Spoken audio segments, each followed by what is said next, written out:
7 feet tall with nearly 35-inch long arms, at the apex of a 12-inch hop, Dirk's release point is typically 9.5 feet above the court.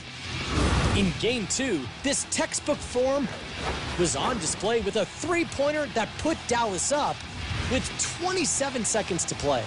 Nowitzki puts it in! Dallas goes up by 3! And when Dirk is in his sweet spot, from 15 to 19 feet from the hoop, his unique fadeaway jumper is virtually indefensible. Here's why. To create initial separation, Dirk steps back with his left leg and in less than 0.3 of a second brings up his right knee to keep his defender at bay.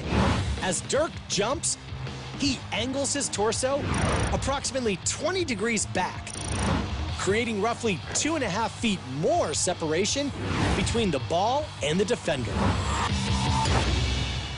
When Dirk gets a shot off from over 9 feet up, with only 4 feet of separation and a 50-degree release angle, all you can do is hope he misses. Nowitzki puts it in! And here's why Dirk's fadeaway is virtually unblockable.